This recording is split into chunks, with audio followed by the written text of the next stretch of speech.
Assalamualaikum warahmatullahi wabarakatuh.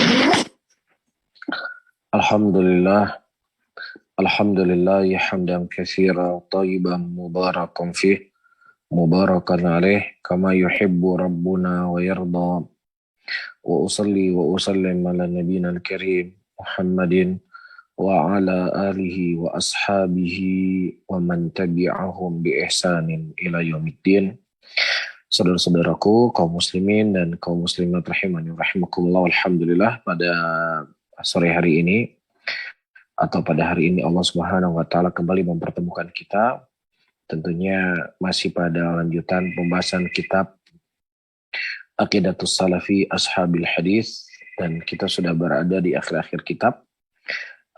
Pada pertemuan yang lalu kita sudah membahas tentang sihir dan juga beberapa bentuk dari sihir itu sendiri.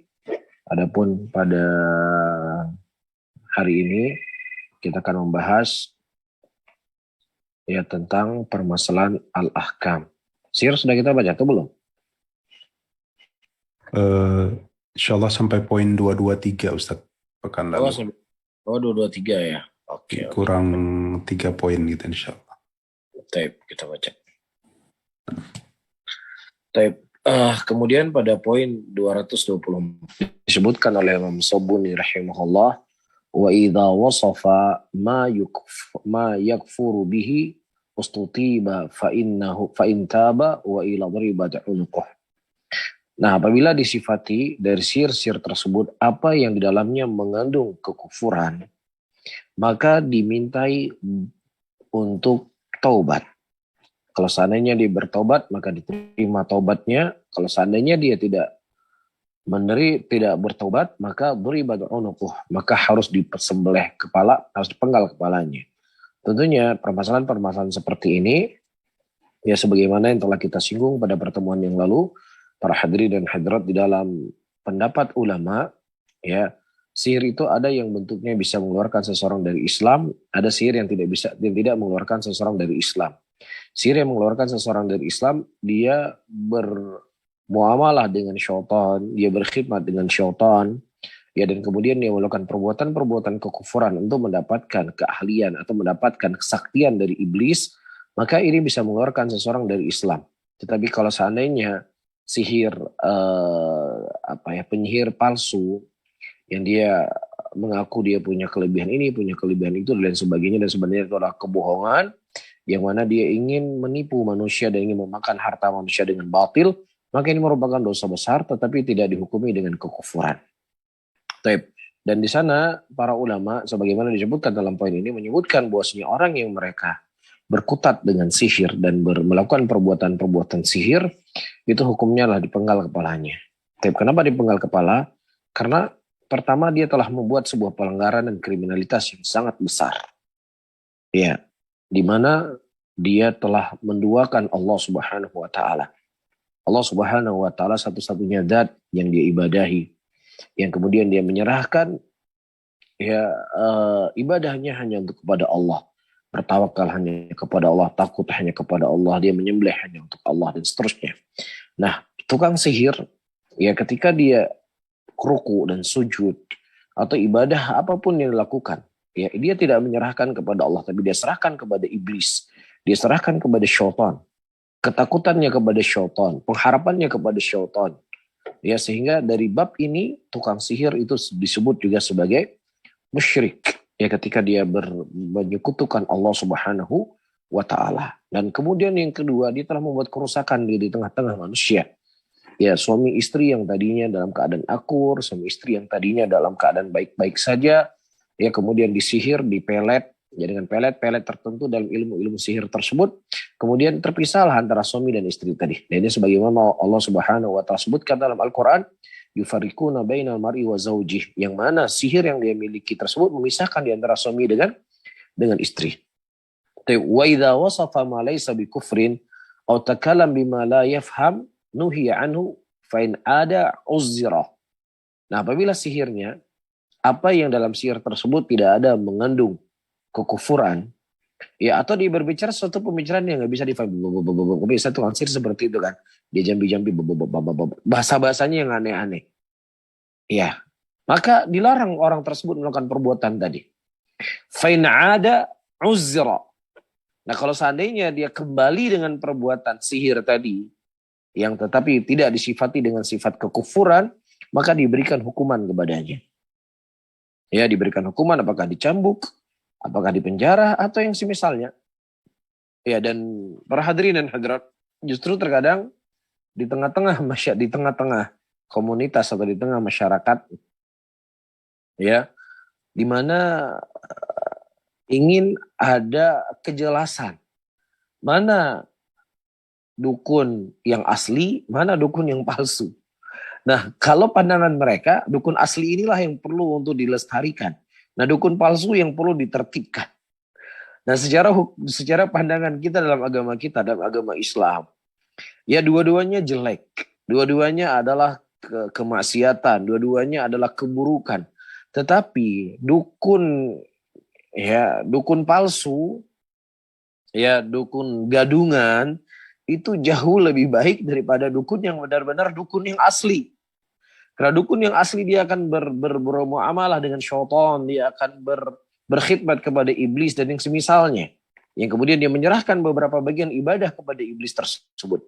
Nah, berbeda dengan dukun-dukun gadungan, ya mereka memang ingin mencuri harta manusia, ya yang seakan-akan dia orang yang sakti, seakan-akan dia orang punya kelebihan ini dan itu, sehingga manusia bisa datang kepadanya, berobat kepadanya dan semisalnya. Ya, dalam pandangan Islam dia itu jauh lebih ringan dibandingkan dukun yang asli tadi. Jelas ya? Kemudian disebutkan juga di sini, wa in qala as-sihru laysa biharamin wa ana a'taqidu ibahatahu wajaba qatluhu li'anna istabaha ma ajmal muslimun ala tahrimihi. Nah, kalau seandainya ada orang yang berkata bahwasanya sihir itu tidaklah haram dan aku meyakini sihir itulah hal yang dibolehkan, maka wajib orang tersebut dibunuh. Kenapa? Karena dia telah membolehkan apa yang telah disepakati oleh seluruh muslimin akan keharaman sihir tadi. Ya, Allah Subhanahu wa ta'ala telah menyebutkan di dalam ayat-ayatnya yang sangat banyak. Nah, tentang haramnya, terlarangnya perbuatan sihir tersebut. Ya, yufarriqu bainal mar'i wa zawji, mereka memisahkan suami dan istri. Ya, dan juga wa ma yu'allimani min ahadin hatta yaqula innama nahnu fitnatun fala takfur. Tidaklah kedua malaikat itu diminta untuk diajarkan kepada mereka sihir, kemudian malaikat tersebut berkata, kami adalah fitnah buat kalian, sehingga jangan sampai kalian itu kafir dengan kalian mempelajari sihir kepada kami. Ya, dan juga para ulama seluruhnya dan sahabat Rasulullah SAW, bukan hanya mereka mengharamkan yang namanya sihir, ya mereka sepakat bahwasanya tukang sihir itu wajib untuk dibunuh. Ya, walaupun di sana ada perselisihan di antara mereka, apakah wajib dibunuh, dimintai taubat dulu ataukah tidak? Itu perbedaan pendapat di kalangan mereka. Ya, apakah dimintai taubat ataukah tidak dimintai taubat? Sebagian ulama mengatakan tidak perlu dimintai taubat. Sebagian ulama mengatakan minta taubat. Tetapi bersama dengan itu mereka sepakat bahwa ini perkara yang haram.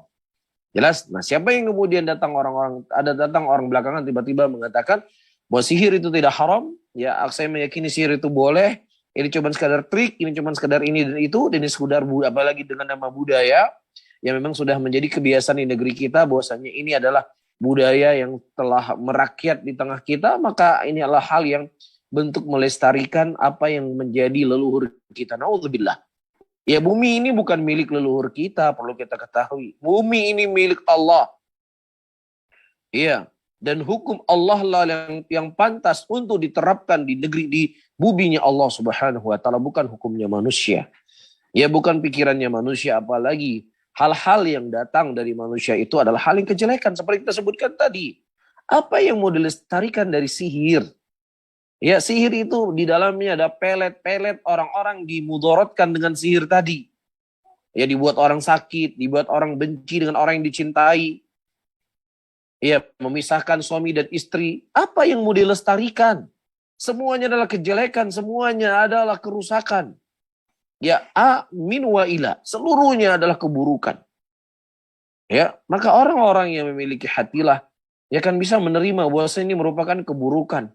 Namun terkadang orang-orang yang memiliki hati yang lemah, para hadirin dan hadirat, dibungkus dengan nama budaya, dibungkus dengan nama leluhur, dibungkus dengan nama warisan dan seterusnya, sehingga hal yang diharamkan oleh Allah Subhanahu wa taala menjadi legal buat manusia. Dan itu semua adalah pekerjaannya syaitan dan bala tentaranya.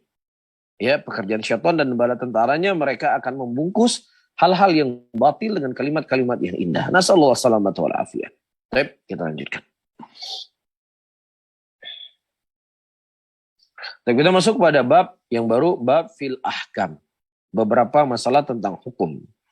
Disebutkan di sini oleh Imam Sabuni rahimahullah, wa yuharrimu ashabul hadithi al-muskira minal ashribatil muttakhidhati minal inabi au zabibi au tamari au asali au dhurrati au ghairi dhalik mimma yuskir.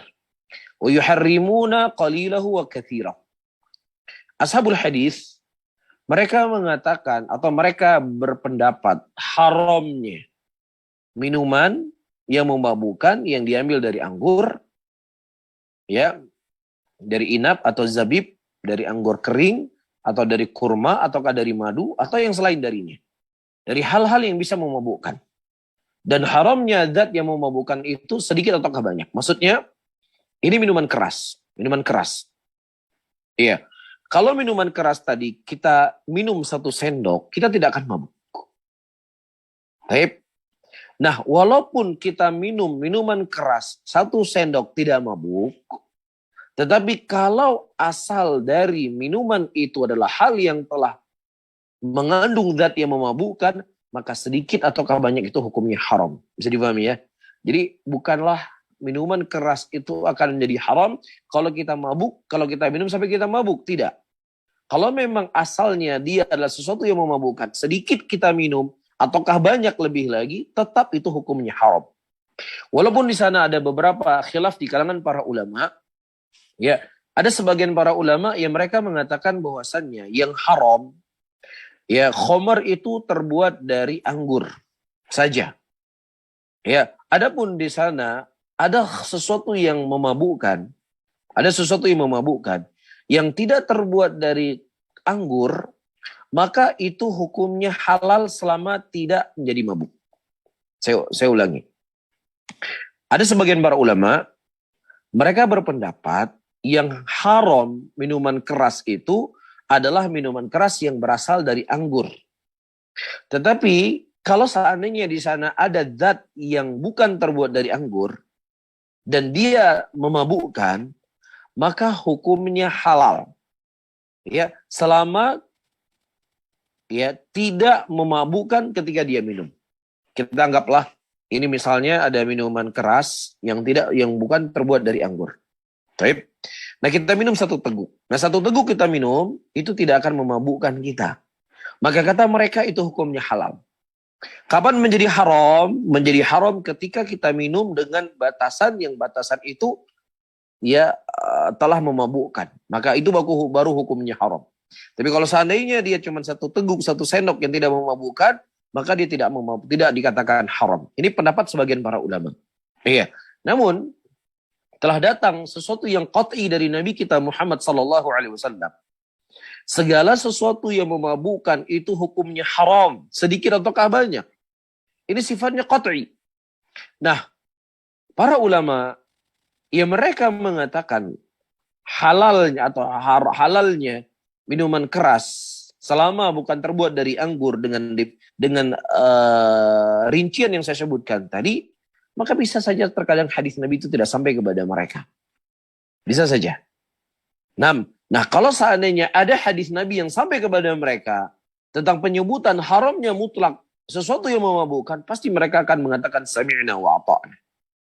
Itu terjadi di dalam beberapa permasalahan, di antaranya ketika Abdullah bin Abbas radhiyallahu taala anhu, beliau berpendapat bolehnya mut'ah. Iya, kemudian datang Umar bin Khattab radhiyallahu taala anhu menasihatinya, mahlan, tidakkah engkau mengetahui bahwasanya Rasulullah sallallahu alaihi wasallam telah mengharamkan mut'ah? Iya, di hari Khaybar. Taib. Nah, setelah mereka mendengar atau setelah Ibnu Umar mendengar Rasulullah sallallahu alaihi wasallam mengharamkan mut'ah, pada detik itu dia mengatakan sami'na wa ata'na. Ya, jadi para ulama, saya tegaskan kembali, ketika mereka menyampaikan sesuatu yang dohirnya itu menyelisih dari Al-Quran dan Sunnah, bukanlah sesuatu yang mereka inginkan menyelisih dari Al-Quran dan Sunnah itu sendiri. Bisa saja terkadang hadis tersebut tidak sampai ke telinga mereka. Bisa difahami itu diantara uzur yang disebutkan oleh para ulama tentang permasalahan ini. Kemudian yang kedua, teman-teman semuanya perlu diketahui, tidaklah semua perkara khilaf dalam masalah fikih, ya, yang walaupun di sana dari kalangan para ulama Ahlussunnah itu bisa ditolerir, itu bisa dianggap boleh, bisa dianggap semuanya boleh memilih. Ini tidak dibenarkan. Karena kalau seandainya semua perkara fikih, ya, legal atau boleh seseorang memilih, maka sudah tidak ada yang haram di muka bumi ini. Karena ada sebagian para ulama seperti yang disebutkan tadi, merinci tentang masalah minuman keras. Ada juga sebagian ulama yang mereka mengharamkan riba itu hanya sekedar riba unasiyah, tidak masuk riba ul-fadl. Ada sebagian para ulama berpendapat bolehnya seorang laki-laki mendatangi istrinya dari duburnya. Iya, boleh seorang laki-laki boleh seorang perempuan menikahkan dirinya sendiri. Iya, maka kita akan mendapatkan adanya perselisihan pendapat di kalangan para ulama yang sebagian mereka mengharamkan dan ada kita dapatkan sebagian mereka akan menghalalkan. Ya, maka tidak akan ada sesuatu yang akan haram di muka bumi ini kalau setiap perselisihan itu adalah hal yang diboleh untuk memilih A dan B. Dan ini bukan metode dan caranya salaf. Metode kita diajarkan oleh Allah Subhanahu wa taala dan Rasulnya, fa in tanaza'tum fi syai'in faruddu ila Allahi war Rasul. Kalau seandainya terjadi perselisihan di antara kalian, maka kembalikanlah kepada Allah dan kembalilah kepada Rasul. Allah Subhanahu wa taala tidak mengatakan apabila terjadi perselisihan di antara kalian, maka kembalilah kepada khilaf. Kalau memang sudah khilaf, ya sudah, nggak perlu lagi dibahas. Kalau sudah khilaf, ya udah seseorang diberikan kebebasan dalam memilih. Tidak. Tapi Allah Subhanahu wa taala mengatakan kalau seandainya terjadi perselisihan di antara kita, kembalinya kepada siapa? Kepada Allah dan Rasulnya. Innama kana qaulal mu'minin idza du'u ila Allah wa rasul yahkum bainahum ayyaqulu sami'na wa ata'na. Nah, kalau seandainya Allah dan Rasulnya telah menentukan hukum dalam sebuah permasalahan, ya, maka orang yang beriman mereka akan mengatakan sami'na wa ata'na. Ya, berarti ucapan Anda adalah ucapan yang salah. Ucapan Anda ucapan yang keliru. Karena ucapan Anda telah menyelisih nas yang sharih, yang wadih dari Nabi Muhammad SAW. Demikian cara kita beragama. Jadi tidak melegalkan semua perselisihan yang terjadi. Ada perselisihan-perselisihan yang memang itu boleh seseorang berlapang dada. Ada perselisihan-perselisihan yang itu tidak boleh seseorang menganggap itu halal. Walaupun itu dalam masalah fikih. Itu hal yang perlu digarisbawahi. Jelas ya? Tapi kemudian, وَيُنَجِّسُونَهُ. Dan alul hadis mereka memandang bahwasannya khamar itu adalah najis. Nah, kalau seandainya disebutkan bahwasanya semua ulama ahlul hadis, ya semua ulama salaf mengharamkan menajiskan khamar secara mutlak, maka tidaklah demikian. Bahkan kita mendapatkan perselisihan di kalangan para ulama kita akan najis ataukah tidak najisnya khamar. Ya, nah di antara hal yang menunjukkan bahwasanya khamar itu sebagian ulama mengatakan tidak najis ketika Anas bin Malik radhiyallahu taala anhu sebagaimana disebutkan dalam Sahih Bukhari, beliau sudah menyiapkan minuman keras karena minuman keras pada waktu itu diharamkan oleh Allah dengan beberapa fase, tidak langsung diharamkan oleh Allah. Kemudian ketika Allah menurunkan ayat haramnya khamar secara mutlak, disebutkan Anas bin Malik menghancurkan semua kendi-kendi minuman keras sampai-sampai pasar kota Madinah pada waktu itu terbanjiri dengan khamar tadi. Nah, kalau seandainya khamar itu najis, maka tidak boleh seseorang menajisi tempat berkumpulnya manusia di situ. Ini di antara dalil yang dijadikan oleh sebagian ulama menunjukkan bahwasanya khamar itu tidak najis. Taib. Nah, ketika dikatakan bahwasanya khamar itu najis, furu' masail, cabang dari masalah ini, ketika dikatakan bahwasanya khamar itu tidak najis, maka ya ulama mereka mengatakan bahwasanya khamar itu haramnya adalah ketika diminum. Nah, ketika khamar itu dimanfaatkan di kulit dan yang semisalnya, maka disinilah ada sedikit perselisihan di kalangan para ulama. Nah, kita tidak berbicara tentang pendapat ulama yang mengatakan najisnya khamar. Kalau seandainya dikatakan bahwasanya khamar itu najis, sesuatu yang beralkohol atau khamar ya, sesuatu yang memabukkan itu najis, ya misalnya alkohol, kita tidak boleh memakai sesuatu yang mengandung alkohol kalau dianggap sebagai najis. Tapi kalau seandainya dia tidak dianggap sebagai najis, maka ada sebagian ulama mengatakan dengan batasan-batasan tertentu, boleh ketika hilang bentuk khomernya atau bentuk alkoholnya maka boleh dipakai. Tapi kalau seandainya dengan batasan-batasan seperti itu, ya maka tidak dibolehkan. Baik, ini menyangkut tentang minyak wangi yang mengandung alkohol. Apakah boleh dipakai atau tidak boleh dipakai? Ya, saya ulangi kembali, sebagian ulama mengatakan kalau seandainya kandungan alkohol yang ada dalam minyak wangi tersebut bisa hilang dengan tambahan kandungan minyak wangi dengan kandungan zat yang lainnya, maka tidak ada masalah dipakai minyak wangi yang ada alkoholnya. Namun sebagian ulama mengatakan alkohol itu haramnya ketika dia diminum, yang kemudian akan memabukkan dan dia tidak najis. Nah, kalau seandainya kondisi demikian maka tidak ada masalah seseorang memakai minyak wangi yang ada mengandung alkoholnya. Wallahu a'lam. Wa yujibuna bil hadd, dan mereka mewajibkan untuk dihukum, dicambuk orang yang mereka minum khamar.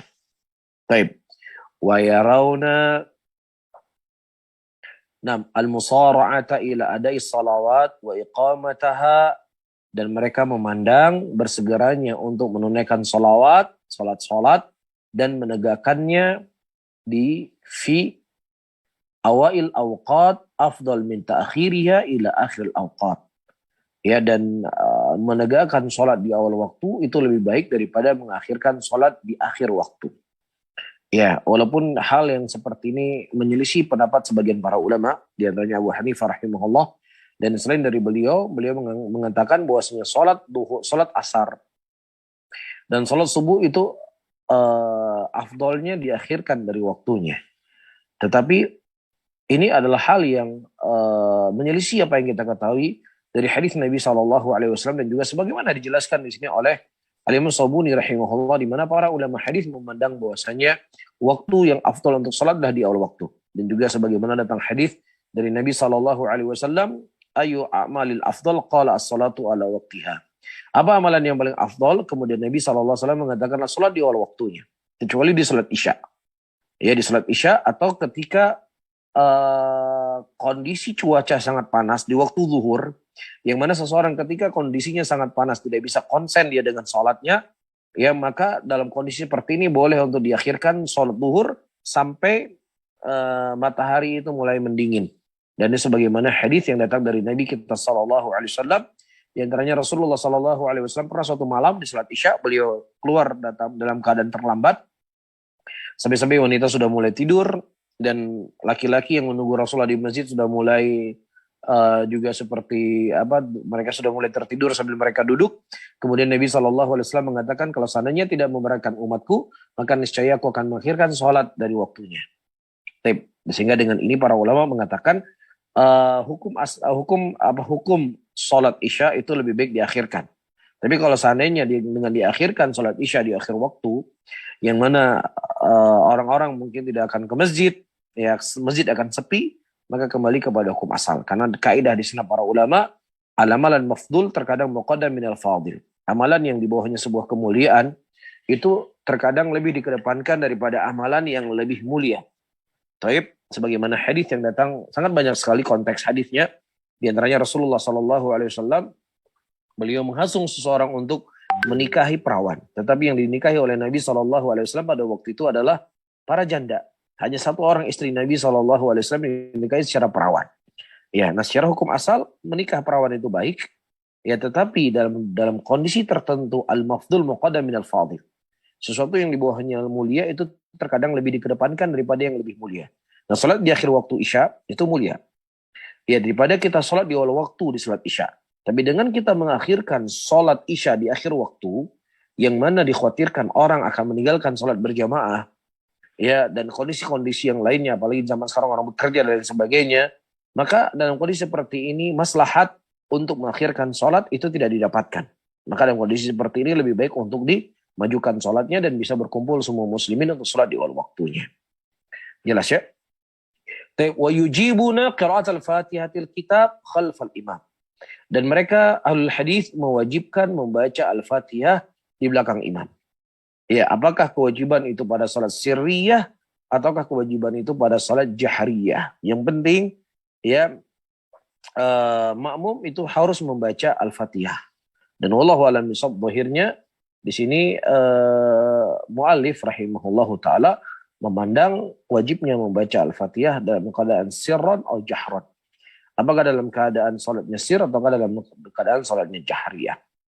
Kemudian wa ya'muruna bi itmamir ruku'i was sujudi hatman wajibat wa ya'uduna itmamur ruku'i was sujudi bi tuma'ninati fihima wal irtifa' minar ruku' wal intisab bihi wa tuma'nina fihi wa kadzalika irtifa' minas sujud wal julus baina sajadatain al-mutma'inain fihi min arkan. Begitu juga mereka memerintahkan untuk menyempurnakan ruku' dan menyempurnakan sujud. Dan ini merupakan sebuah kepastian yang wajib. Maksudnya di sini menyempurnakan ruku. Semua anggota ruku ketika dia ruku. Ketika dia Allahu Akbar. Semua anggota ruku sudah dalam posisi ruku. Dia tidak boleh bangkit daripada rukunya kecuali semua anggotanya sudah sempurna untuk ruku. Begitu juga ketika dia sujud. Semua anggota tubuhnya sudah sempurna dalam keadaan sujud. Dia tidak boleh bangkit dari sujudnya. Ya kecuali dalam kondisi yang seperti saya sebutkan tadi. Datang seorang laki-laki kepada Nabi SAW dan dia mengucapkan salam kepada Rasulullah. Setelah dia sholat, dia sampaikan salam kepada Nabi. Kemudian Nabi berkata, irji fasolli fa innaka lam tusolli. Sholatlah engkau karena sesungguhnya engkau belum sholat. Dia kemudian sholat lagi dengan cara yang pertama tadi. Kemudian dia balik lagi kepada Nabi SAW. Kemudian Rasulullah mengatakan, irji fasolli fa innaka lam tusolli. Kembalilah engkau untuk sholat karena sesungguhnya engkau belum sholat. Ya, kemudian setelah beberapa kali Nabi SAW mengatakan kepadanya, kalau seandainya engkau sholat, maka tumakninahlah. Dalam arti kata tumakninah, jangan engkau bangkit dari rukukmu kecuali rukukmu sudah sempurna. Jangan engkau bangkit dari sujudmu kecuali sujudmu sudah sempurna. Ya, dan Nabi SAW ya meminta kepada dia untuk mengulangi sholatnya. Kalau seandainya itu bukan sebuah kewajiban, bukan rukun dalam sholat, maka Nabi tidak akan memerintahkan orang ini untuk mengulangi sholatnya. Karena itu merupakan rukun, maka diperintahkan untuk mengulangi. Ini satu hal. Hal yang kedua, Rasulullah SAW tidak memerintahkan laki-laki ini untuk mengulangi semua sholat yang dilakukan. Nabi hanya memerintahkan kepada dia untuk mengulangi sholat di waktu yang masih ada, waktu zuhur pada waktu itu. Atau waktu asar. 6. Adapun sholat-sholat dia sebelumnya, Nabi tidak bertanya, ya fulan, bagaimana sholat engkau kemarin, bagaimana sholat engkau minggu yang lalu, bagaimana sholat engkau bulan yang lalu. Tidak ditanya oleh Nabi SAW. Ini menunjukkan kepada kita yang perlu sudah berlalu. Ketidaktahuan kamu, kejahilan kamu yang sudah berlalu. Ya, jadi misalnya ada sebagian teman-teman yang dulunya mungkin dia belum mengaji, belum tahu sunnah, kemudian dia berangkat haji, dia wukuf di Arafah, hajinya sah. Tapi ada beberapa hal yang terkadang itu tidak menyelisih dari sunnah Rasulullah, menyelisih dari ilmu yang diketahui selama dia telah masih menjalankan rukun, maka sudah cukup hajinya, dia tidak perlu untuk mengulangi kembali. Dalam arti kata tidak perlu mengulangi haji Islamnya. Tapi kalau seandainya dia ingin berhaji kembali, sebagaimana perintah Nabi SAW untuk kita sering berangkat haji dan berangkat umrah, maka tidak ada masalah. Yang jadi masalah dia mengulangi kembali haji Islam tadi. Ya, ini tidak diperlukan. Karena pada hadis ini Rasulullah SAW tidak memerintahkan sahabat yang sholatnya tadi tidak tumakninah tadi untuk diulangi semua sholat yang beliau lakukan sebelumnya. Nabi tidak memerintah mengulanginya, hanya di waktu sholat itu saja. Jelas ya? Wa yauduna itmamur ruku' was sujud bitumakninah fihima. Dan dijadikanlah menyempurnakan ruku, menyempurnakan sujud dengan tumakninah. Ya, di dalam keduanya. Dan di sana ada masalah lagi, masalah khusyuk dalam sholat. Jadi beda antara tumakninah dengan khusyuk. Khusyuk yaitu di mana seseorang menghadirkan antara gerak tubuhnya dengan hatinya dan pikirannya untuk ibadah kepada Allah Subhanahu wa taala. Dan ini merupakan kesempurnaan sholat. Dalam arti kata, ketika seseorang di dalam sholatnya ada sesuatu yang dia ingat, ada sesuatu yang dia menghayal, maka ini tidaklah membatalkan sholatnya. Sebagaimana dalam sebuah hadis Rasulullah SAW pernah selesai sholat, biasanya beliau menghadap kepada para sahabatnya dan beliau berzikir. Tapi pada waktu itu Nabi SAW selesai sholat, beliau kembali, selesai sholat beliau langsung pulang ke rumah beliau, dan kemudian beliau kembali ke masjid dan beliau berkata kepada sahabatnya, sesungguhnya aku tadi teringat ada sesuatu, ada zakat yang belum aku bagikan. Jadi ada sesuatu yang difikirkan oleh Nabi SAW yang itu tidak ada keterkaitannya dengan sholat. Nah kalau seandainya seseorang menghayal sesuatu dalam sholatnya, kemudian bisa membatalkan sholat, pasti Nabi akan mengulangi sholatnya tadi. Tapi karena itu bukanlah sesuatu yang bisa membatalkan sholat seseorang, maka ya tidak perlu seseorang itu mengulangi sholat ketika dia menghayal kecuali dari semenjak dia sholat Allahu Akbar sampai salam itu semuanya dia menghayal, dia nggak tahu ini rakaat keberapa saya sholat ini. Ya, yang penting dia tidak menghadirkan, akalnya hilang semuanya. Dia menghayal dari awal sholat sampai akhir sholat, ini bisa jadi sholatnya itu tidak sah. Ya, tapi ketika seseorang dalam kondisi-kondisi tertentu dia mengingat sesuatu dan lain sebagainya, kemudian diingat kembali dalam posisi sholatnya, maka ini tidak membatalkan sholatnya. Tetapi tetap yang lebih baik, yang lebih afdol seseorang ketika dia sholat, ya dia harus menanamkan pada dirinya, saya sedang berdialog dengan Allah. Dalam hadis qudsi ketika ketika seorang hamba mengatakan alhamdulillahirabbil alamin, Allah menjawab hambaku telah memujiku. Ini yang harus kita tanamkan dalam sholat kita, bahwasanya saya sedang bermunajah dengan Allah, saya sedang berdialog dengan Allah Subhanahu wa taala. Ya, ini yang pertama. Dan yang kedua, Bapak dan Ibu-ibu yang dimuliakan oleh Allah, teman-teman semuanya, agar kita bisa khusyuk dalam sholat kita, setiap sholat yang kita lakukan, ya setiap ibadah yang kita lakukan, kita merasa bahwasanya ini merupakan ibadah yang terakhir buat saya. Ini ibadah sholat yang akhir yang saya lakukan. Ya, nah ini insya Allah juga akan membantu kita untuk bisa khusyuk dalam sholat kita.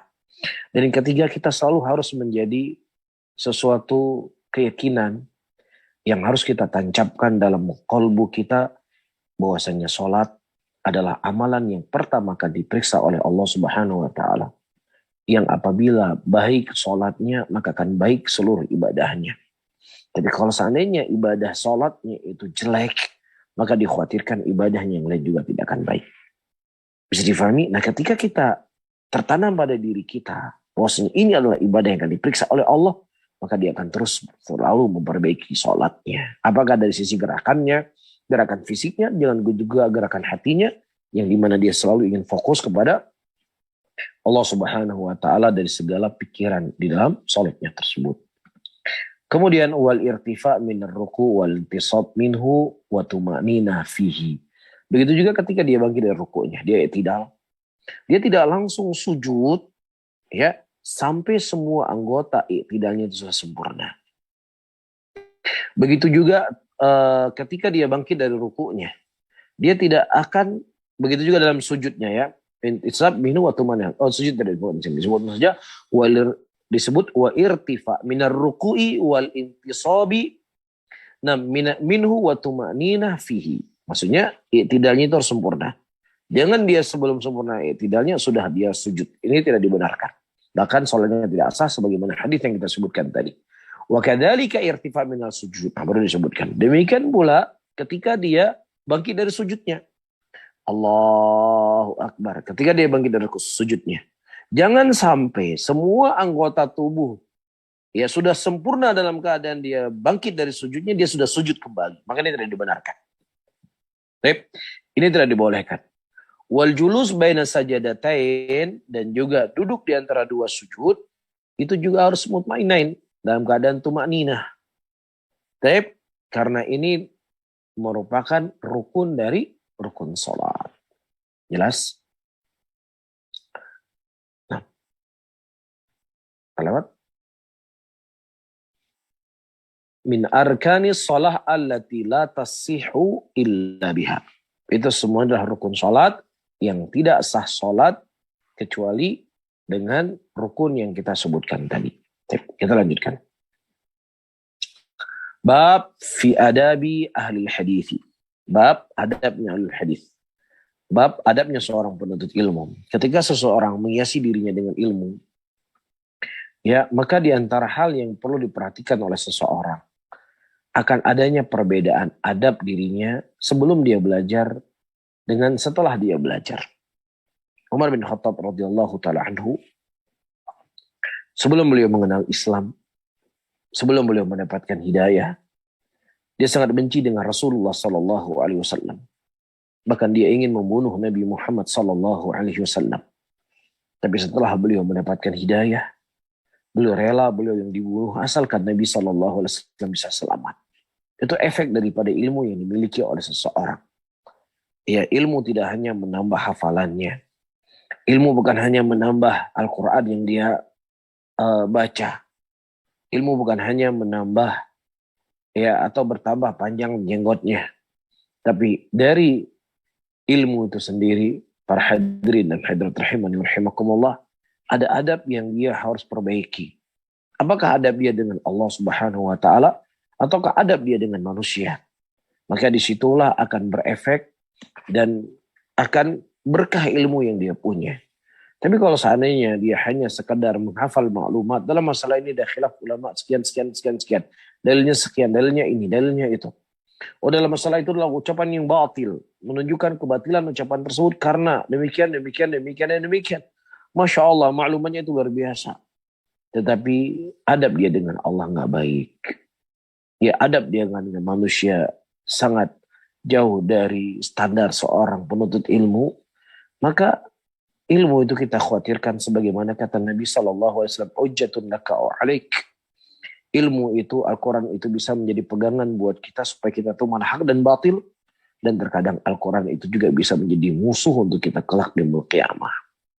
Ya, dia akan berkata, kamu mengetahui Al-Quran, kamu mengetahui ilmu. Tapi kenapa kemudian ilmu tersebut tidak engkau praktekkan dalam hidup engkau? Kenapa ilmu itu tidak bisa membuat rasa takut engkau kepada Allah? Karena hakikat daripada ilmu itu adalah khasyah kepada Allah. Innama yakhshallah min ibadil ulama. Hanya saja yang memiliki rasa takut kepada Allah adalah ulama.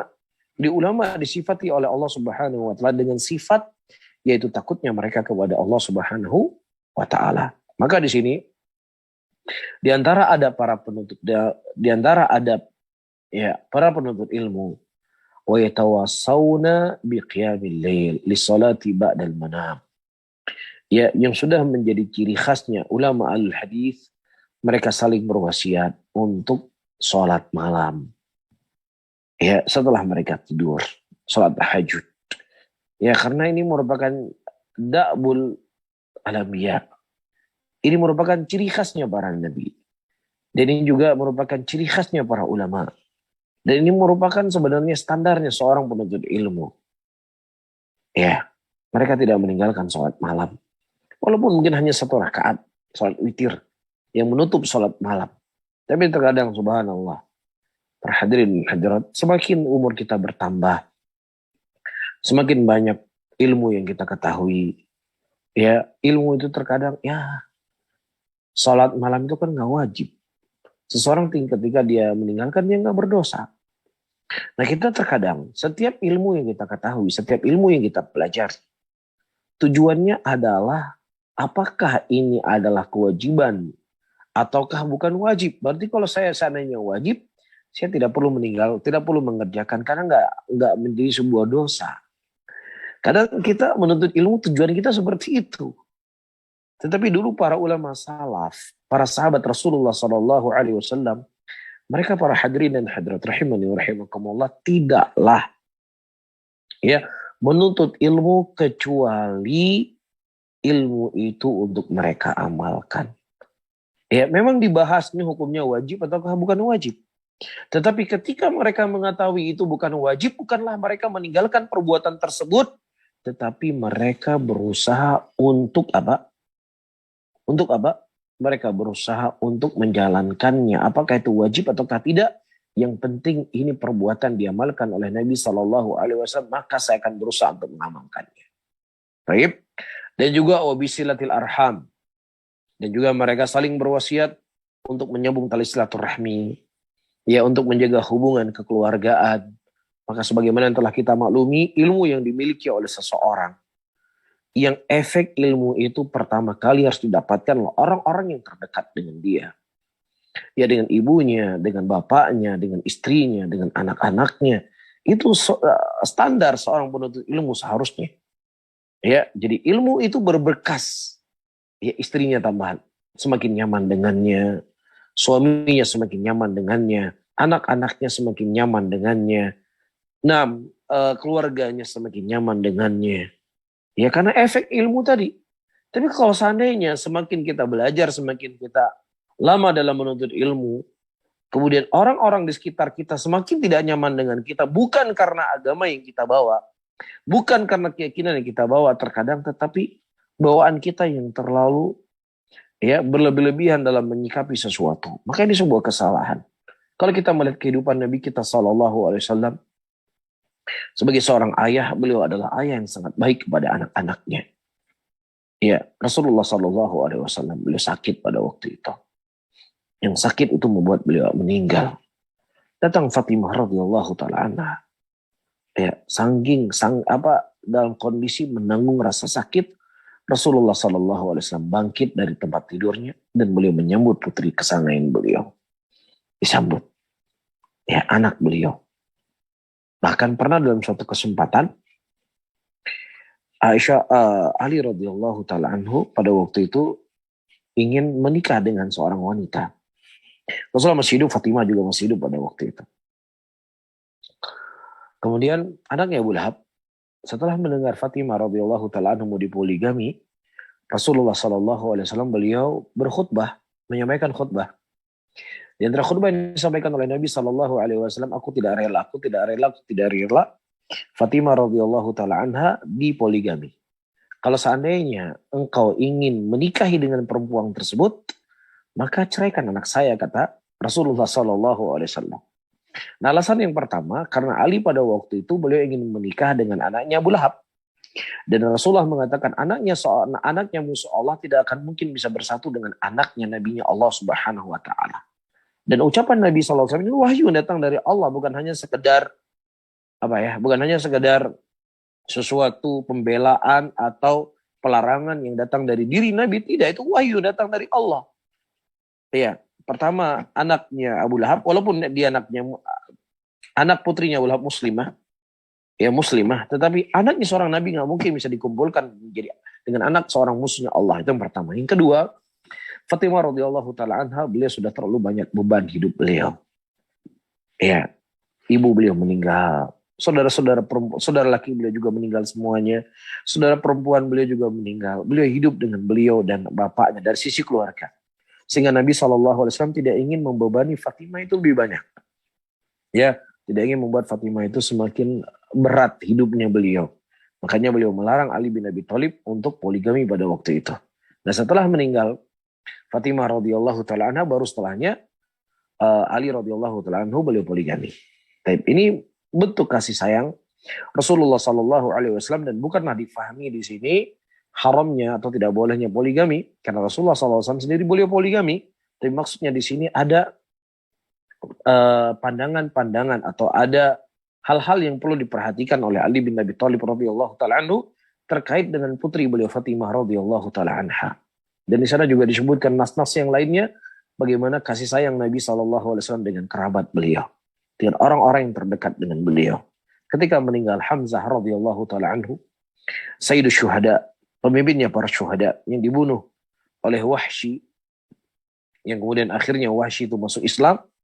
Ketika dia masuk Islam, Rasulullah SAW bertanya kepada Wahsy, Wahsy, bagaimana engkau membunuh abang saya? Ya, bagaimana engkau membunuh abang saya? Kemudian bagaimana engkau membunuh paman saya? Kemudian Wahsy radhiyallahu taala anhu menceritakan tentang bagaimana dia membunuh membunuh pamannya Nabi Sallallahu Alaihi Wasallam.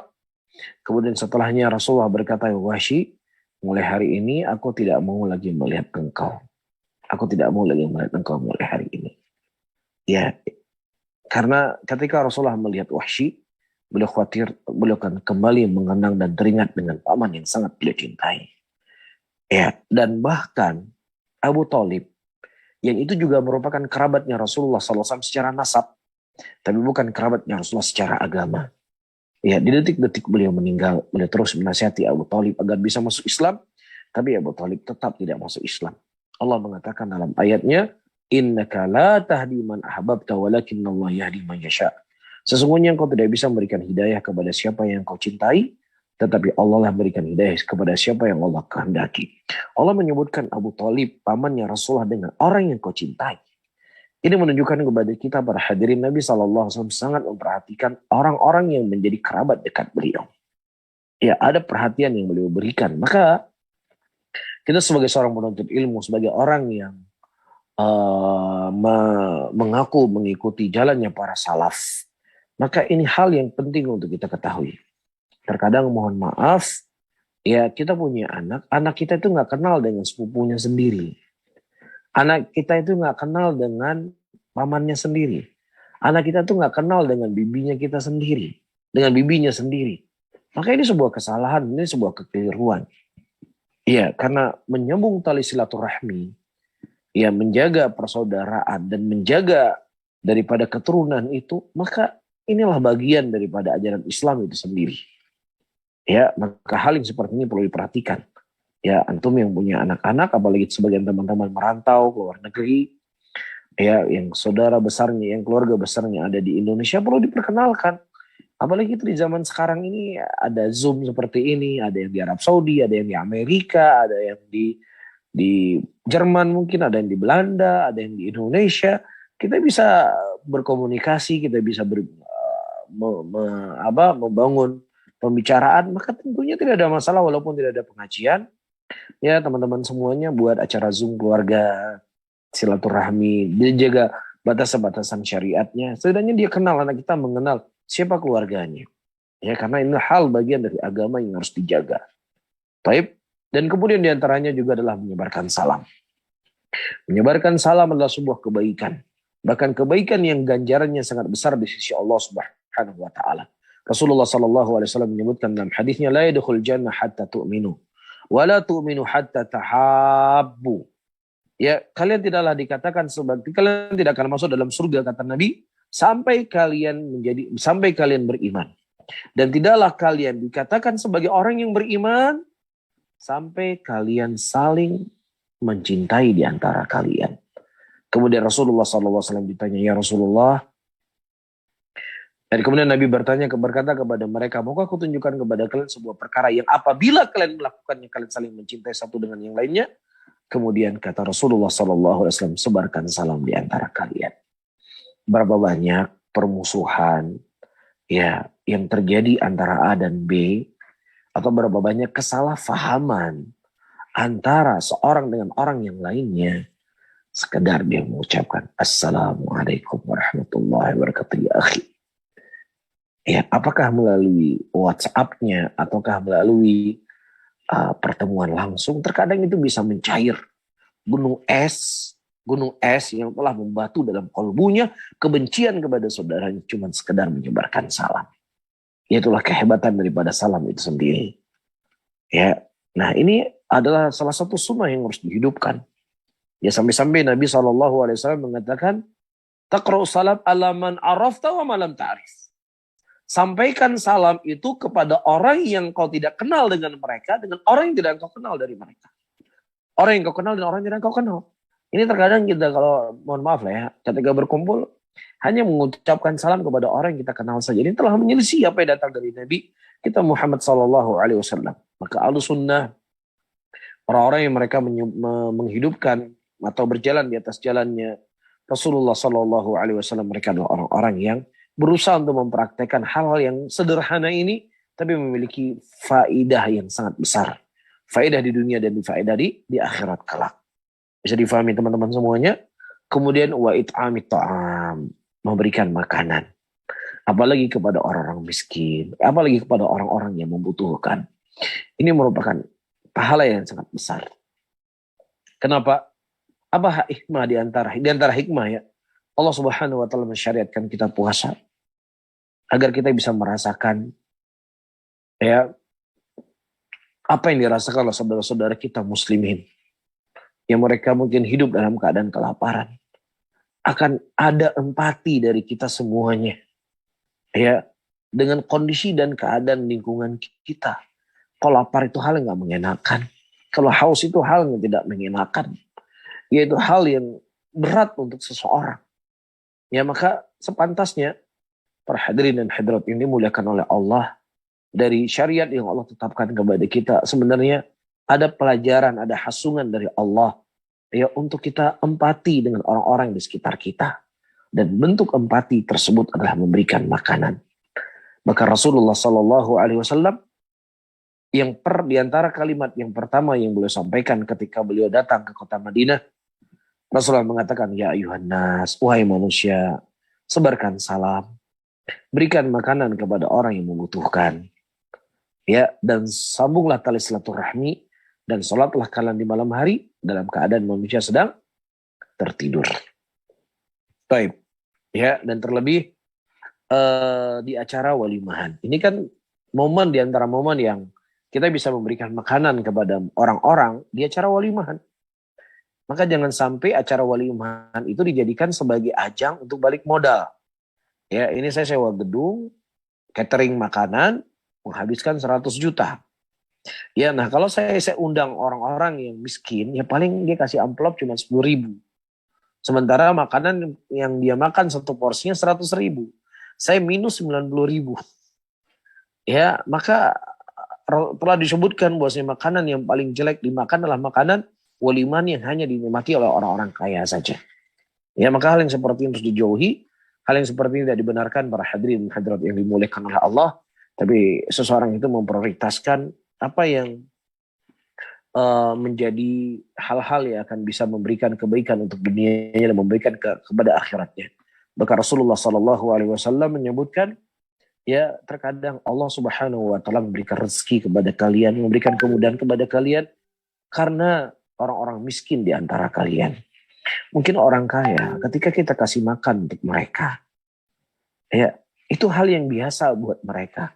Ya sudah dia terima. Tapi terkadang orang-orang miskin yang mereka susah hidupnya, yang mungkin makan hanya sekedar nasi sama telur ceplok, kemudian tiba-tiba kita memberikan makanan kepadanya, makanan yang lezat. Ketika dia merasakan makanan lezat tersebut, yang mungkin dia nggak pernah menikmati makanan tersebut, sehingga doa dia itu akan lebih tulus. Ya Allah, berilah rezeki kepada orang ini ya Allah. Ya Allah, mudahkanlah rezeki kepadanya ya Allah. Ampunlah dosanya ya Allah. Kabulkanlah doa-doanya ya Allah. Subhanallah. Terkadang itu bisa diucapkan dari orang-orang yang miskin yang kita sebutkan tadi. Yang dari sisi ukuran dunia mungkin kita nggak apa ya, nggak ada efek apa-apa yang kita dapatkan dari mereka orang miskin yang kita berikan makanan.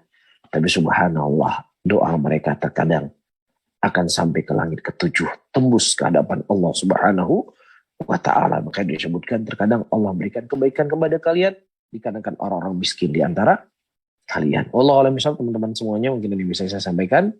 Mudah-mudahan bermanfaat untuk saya sendiri dan juga kepada semuanya. Wallahu a'lam bishawab.